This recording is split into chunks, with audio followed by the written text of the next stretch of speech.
Self-doubt clamps down on my shoulders, paralyzing me.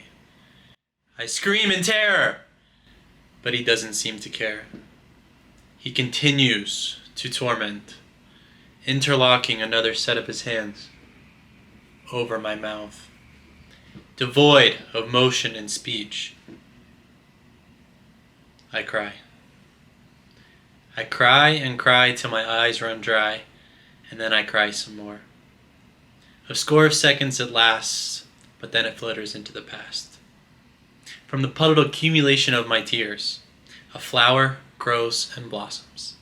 A flower whose very touch evaporates my self-doubt instantly. I wiggle my hands and whistle to test my faculties. They've been restored, I proclaim as I bounce out of my chair. I turn around to marvel at the flower, but to my surprise, am met with a mirror. I inspect my appearance, ruffle my jacket, and step back a couple paces.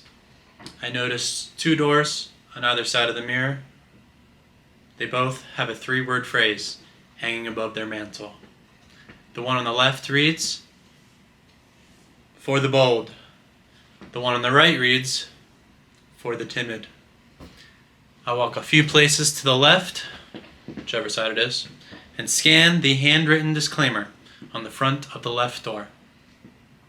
Those who pass through this door may find themselves in a situation even more dire than the one presented to them today.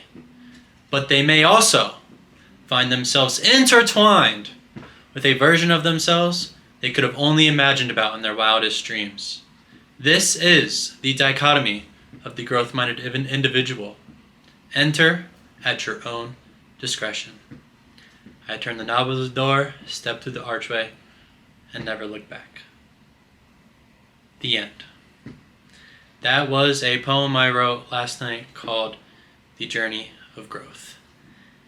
I recorded yesterday's YouTube video, and I don't know, it left me feeling kind of defeated, and I was just in a really hard place, and I put my creative writing to use and was able to build myself back up again and remind myself why I'm doing all this, even though I noticed like recently I had like 0 views on my YouTube. But yeah, I shared that for you, and I promise it's not just a poem.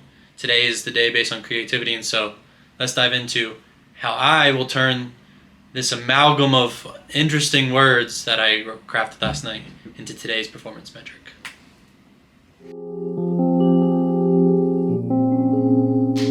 So, it's still March, and I still have this commitment of doing this month metrics, so how am I going to translate that weird spurt of creativity that I just threw at you into a metric? Let me tell you.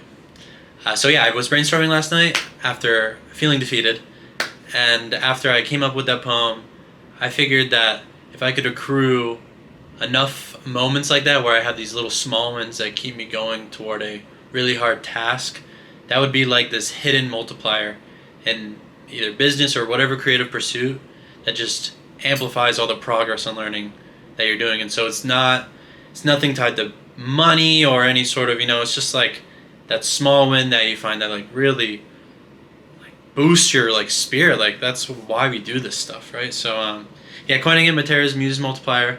Hope maybe if I ever come out with a creativity product, I'll bundle it all up. But essentially, yeah, the multiplier is just you pick like say a month or a time period, and you tally up all of these like little small wins. Like I'd say my 2 examples of this would be that thought-provoking poem for myself that I wrote last night, and then maybe later this month I'll find an innovative video editing technique that massively increases my viewership, given that's what I was insecure about last night. Large part of where those feelings came from of my own self-doubt, right? I hate the fact that I seek validation, but I'm human, and so yeah, that's that, right? And so in that realm, I have a thought-provoking poem, and so that at least puts my Muse multiplier for the month of March up to 1.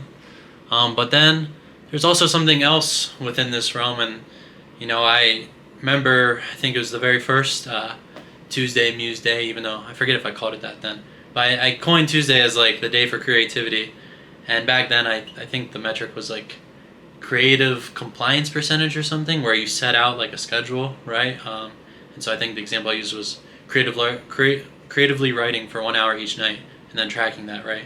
And so mine was posting to YouTube every day. And regardless of the viewership, I have still retained a 100% value up through March 19th. I'm hoping I can get this video out in time. It's already 7 p.m. And so I think being able to post 19 days in a row, if you count my company intro video, that is also a small one. Regardless of how many people have viewed my YouTube videos, the person I've been becoming in the process of doing this, having to code a script on a Sunday morning to review my expenses so that I had some sort of material to talk about this ambitious metric that I put forward. Like, I'm not going out and doing fun things this whole month. Normally I'd be going out on hikes. Like, I've really had to dig deep and scrutinize myself, and it's been rough, but I know that ultimately it's that the poem, The Journey of Growth. Like, there are going to be times where it just feels like there's this pit in your stomach, or you have all this weight on your shoulders and you don't know what to do, right? And so yeah, last 18 days have been rough, and so outside of that thought-provoking poem, this entire journey that has led to that poem, I'm also counting that as a win. So I have a multiplier score of 2, and so yeah, I think I'm gonna wrap this up now. Thank you for tuning in. Hope this was thought-provoking and fun for you, and tune in tomorrow for day 20.